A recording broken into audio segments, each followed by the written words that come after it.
บายดีFT ทุกคนเนาะมื้อนี้สิพาไปใช้บังกุ้งหาบเอาพุ่นบ่นี่โอ้ยเบิ่งในบังกุ้งจนได้หาบปาดโทไปเบิ่งนํกันไปเดี๋ยวไปใช้ไปติดตามนํกันไปทุกคนไปเบิ่งจะเพิ่นไปใช้บังกุ้งเนาะ2เที่ยวเพิ่นมาน้ำคุณพี่บ้าเดี๋ยวว่าน้ำคุณบ่ติดบังกุ้งก็หาบเอาได้ทุกคนเลยพุ่นน่ะอุ้ยบ่แม่นสิซ้ำนึงได้นี่ได้ไปถ้าไปพุ่นละไปเบิ่งไปชมอยู่ห้วยใหญ่เนาะไปใช้อยู่ห้วยใหญ่บ่ใส่อยู่หัวใหญ่พุ่นแล้วโอ้ไปใช้อยู่ห้วยใหญ่เนาะไปเอาแต่เฮาลงมากำลังฮอดห้วยเนาะทุกคนตอนแรงๆตอนค่ำเนาะ2เที่ยวเพิ่นสิพากันไปใช้บังกุ้งหาบกระตุกไปเลยมาเบิ่งว่าจะเพิ่นใช้กันแบบใดเนาะทุกคนเนาะ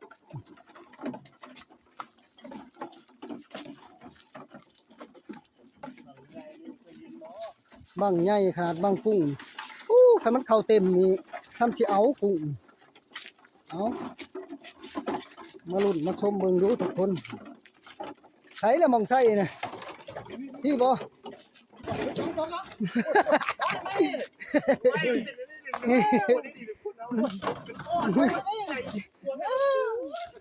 บ่ปลดเอาละแม่แหละไปบ่ได้ซ้ำนั่นน่ะชั่วนี่ก็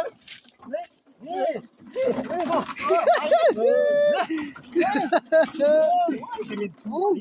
ไปโอ้แล้วบาดนี้ไปนั่นนี่เลยเนาะโอ้ยไปนั่นนี่ก็จักมาเอ้ยล้อมอยู่ไปนั่นนี่สร้างเป็นเนาะเพิ่นเฮาเนาะย่างนี่ไปนั่นนี่ก็มานั่นนี่ก็ง่ายเลยปลดออกเนาะอุ้ยคักหลายเนาะ2เที่ยวนี่คือ2เที่ยวนี่คือ2เที่ยวพาเลาะเนาะนี่ก็ได้มาดอซักเป็นมือกล้องเนาะดอซักพาสุเพิ่นมาแล้วก็เป็นมือกล้องให้เนาะเพราะว่าบ่ซักก็เพราะว่าบ่มีมือกล้องเด้สุเพิ่น2คนไปใช้เป็นวังเป็นหยังน่ะใส่เป็นบ้างยังใส่ได้นี่แม่นบ่เอาใส่แนวนี้บ่บางกุ้งโอ้ก็ยับลงอีกแหน่ย่านมันบ่เบิดเด้น่ะโอ้ยับลงอีกก่อนผู้เพื่อ8บังเนาะทุกคนเนาะโอ้บ่แม่นน้อยๆเด้อบางกุ้งเด้อเอาหัวอาหารนี่ใส่ไว้ถึงโคกก็ได้ใช่ตื้นๆนี่บ่ใส่ลึกอยู่โอ้เบิ่งในทุกคนวิธีใส่บางกุ้งใส่ตื้นๆนี่ได้เอาหัวอาหารเอาหัวอาหารมาใส่เอาเนาะหัวอาหาร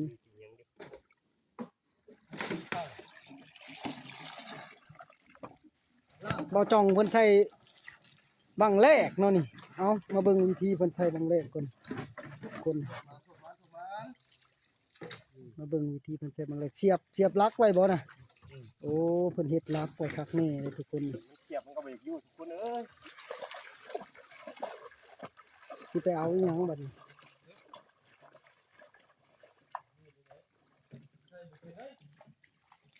เบิ่งเนาะทุกคนเบิ่งเพิ่นใส่คือบังกุ้งเอาหินมาติ่งไว้บ่นั่นเอาหัวอาหารนี่บังกุ้งเนาะใส่ออกแค่วิธีเพิ่นใส่เนาะทุกคนเพิ่นมาลุ้นกันโอ้สำนั้นบ่พอแล้วพอบ่สำนั้นบ่เอาใส่บ่ได้นี่เอามาใส่นี่คือบังแรกเพิ่นแล้วเพิ่นใส่บังแรกที่นี่คือการตกมันคนลงไปให้มันเป็นมุงซะก่อนเนาะในก้นมันเนาะโอ้มันทำให้สิไต่เขาเนาะไปใส่อีกบังที่2เนาะทุกคนเนาะเอานี่มาใส่อีกเป็นบังที่2บัดใส่ในน้ำตื้นๆจังซี่บ่ใส่บังกุ้งเป็นบังตาต้องใส่เลิกโอ้ใส่เลิกมันยังใส่เลิกว่าแม่นสิใส่เป็นวังมันผู้ใดเนาะบ่มันบ่ถือโอ้มันบ่ถือใส่เลิกแล้วมันก็เดี๋ยวง่ายสักก็คือบ่ถือกันเนาะแนวนั้นบ่แม่นรักมันคือบ่เสียบจ้ะมาเบิ่งเพิ่นใส่บังกุ้งเนาะทุกคนเฮ้ยเพราะมันยุ่งเดี๋ยวมืออื่นมาลุ้นน้ำกันเนาะทุกคนเนาะมายามบังกุ้ง แต่เช้าเนาะเตรียมมาลุ้นน้ำกันเนาะมายามกับเบาจ่องเนาะเพราะว่าเบากี้เพิ่นบ่ได้มาเนาะเพิ่นนอนตื่นสวย เลยบ่ได้มานำมื้อนี้เนาะไปลุ้นไปชมน้ำกันเนาะทุกคนเนาะไปลุ้นไปชมเบิ่งกำลังลงมาหอนหวยเนาะทุกคนเนาะไปมาลุ้นว่าล้างได้สิมานเนาะ มีกุ้งเข้าอยู่บ่มีโจมีปลากิ้งลายตัวตัวไอ้ มากับเบาจ่อง2คนเนาะ มีปลากิ้งมันด้วย ยามมื้อเช้า มันมายังมีนั่นแหละ หึ มีปลากิ้ง ปลาเค็ง มันสิบ่ดีเลยอ่ะ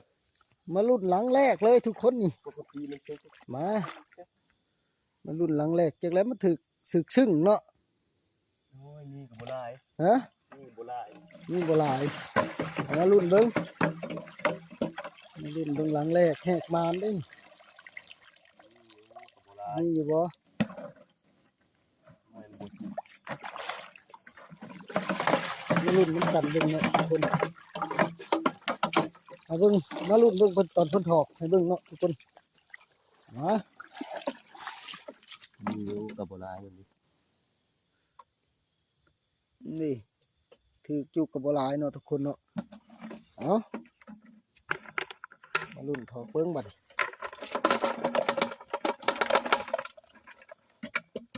จะปูถือกับหลัง ตะปูเขาก่อนเนาะบ่ให้เขาบ่ออกไปแล้วบ่ใช้นี่เด้หลังแรกแหกมานเนาะทุกคนเนาะนี่กุ้งมีแต่กุ้ง เนี่ยมันมี หลังแรกแหกมานทุกคนมีแต่กุ้งยามหลังแรกค่ะ มีลงมา เพราะอันนี้หลังแรกแหกมานโอ้เรื่องหลังต่อไปอีกคุณรสชาติเนาะทุกคนเนาะเอามาลุ้นอีกหลังที่สองไปลุ้นอีกหลังที่สองว่าสิมานซำใดอีกเนาะทุกคน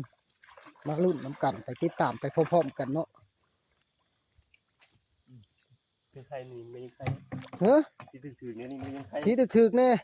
เอ้าหลังนี่บ่ถึกป่านนี้มาเบิ่งน้ำกันว่ามันลายมันน้อยซำใดเบ่จ่องเพิ่นว่าถึกกว่าหลังก่อนๆเพิ่นว่าลุ้นกัน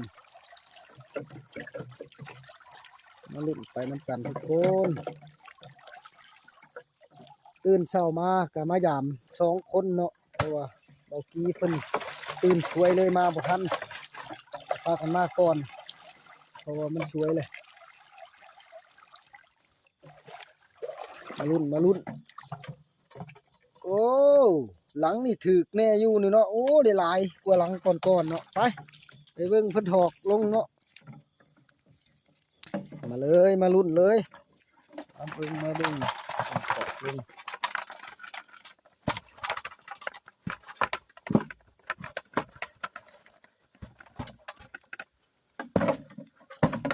นั่นหลังยามได้2หลังเนาะคนยามได้2หลัง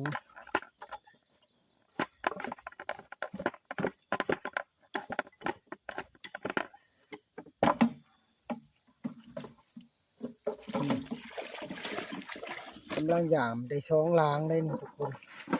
เพื่อเบิดทุกหลังนี่ก็คือสิได้หลายเติบอยู่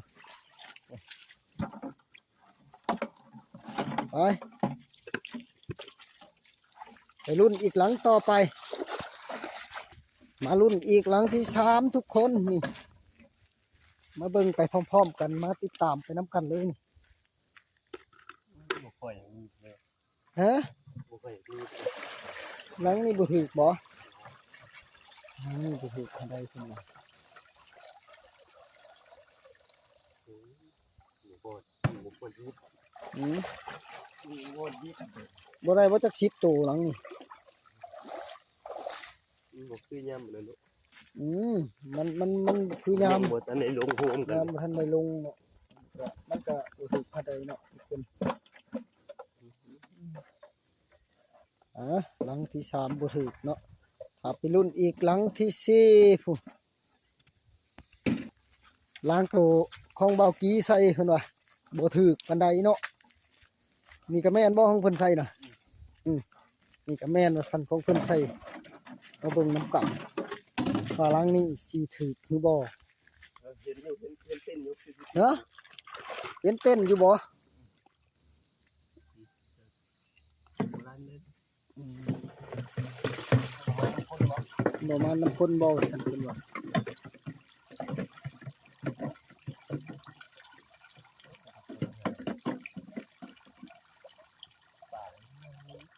ปลากระถึกบ่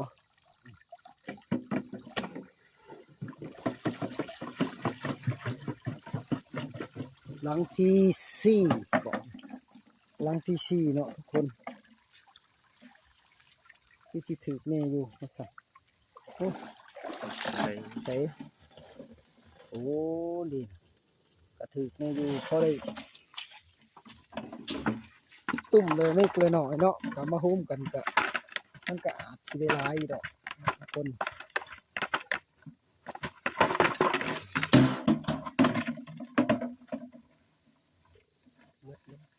มาละหลังที่สี่เนาะประมาณนี้เนาะทำกุ้งเต้นนะทุกคนพุ่นนะได้พอก้อยแล้วละซ้ำนี่ก็ได้ขนาดพยายามหลังที่สี่ได้นี่ทุกคนไปรุ่นอีกหลังหนาเอามารุ่นอีกหลังที่หาเนาะถือจะบ่หลังธรรมดาอยู่บ่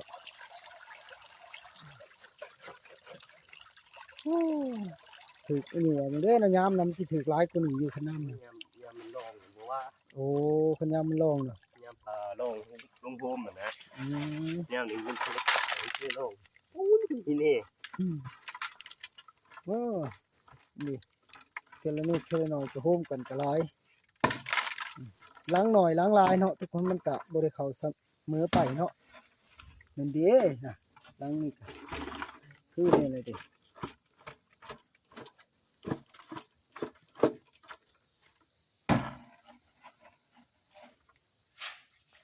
ถือว่าเป็นหลังที่หานะทุกคนยังอยู่3หลังเนาะไปรุ่นไปพร้อมๆกันอีกนะทุกคนเนาะไปมารุ่นหลังที่6ทุกคนบัดนี้มารุ่นน้ำกันเลยถูกอยู่บ่เลยถูกอยู่เพิ่นว่าก็มีรุ่นอยู่เนาะถือคู่ล้างเนาะทุกคนเนาะแต่ว่าล้างหน่อยล้างลายเนาะมันก็เพราะว่าใส่บังกุ้งยามนี้ก็บ่ปานใดแหละมันบ่แม่นยามมันปานใดเนาะเพราะว่ายามกุ้ง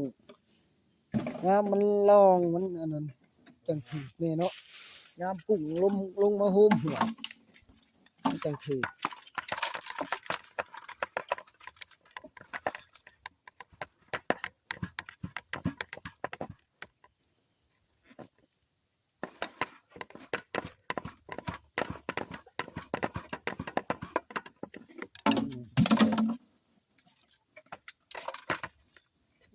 ยำนี่มันต้องใส่เท่าน้องนะ ยามนี้ต้องใช้ทานองบ่หลังนี้ก็ถือบลายปานใดเนาะทุกคนไปรุ่นอีกหลังต่อไปพุ่นมารุ่นอีกหลังที่7นี่มารุ่นเบิ่งถือบ่หลังนั่นหลังนี้บ่ถือเพิ่นว่ามารุ่นไปใช้ปากห้องให้สิบ่ถือบ่เพิ่นใช้น้ำไหลโอ้เต้นดงเด้งเด้งอยู่เนาะนี่ก็ถือแค่อยู่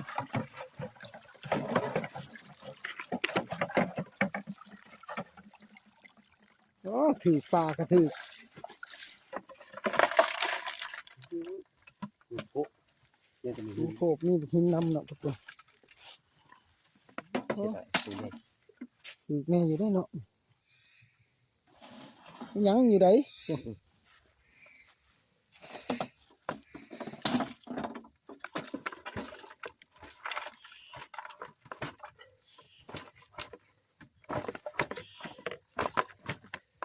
นี่คือหลังที่เก็บเนาะ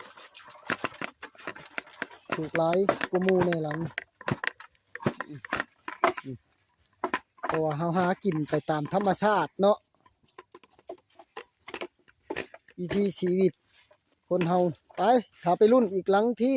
8หลังสุดท้ายเนาะทุกคนว่าสิถูกหลายส่ำใดไปเบิ่งไปรุ่นน้ำกันเนาะ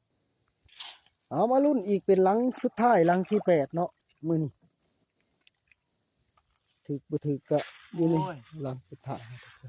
งูเขา ฮะ งูเขา งูอ้าวบังนี่งูเข่าสันหลังสุดท้ายโอ้คือหมานคักแท้เนาะ งูป่า งูป่าเขาเนาะ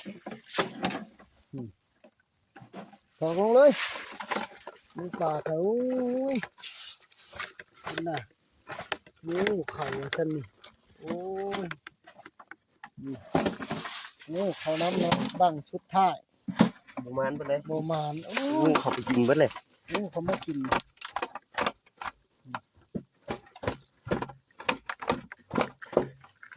งูเขาคือว่าอย่ามาเสร็จสิ้นเรียบร้อยไปแล้วเนาะทุกคนได้บหลายไปในซ้ำบ่ซักท้ายให้เบิ่งเนาะทุกคนเนาะ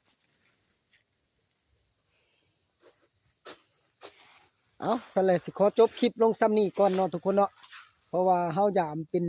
ที่เรียบร้อยแล้วเนาะบาดนี้ก็บ่ซักก็ขอจบลงซ้ำนี้ซะก่อนเนาะ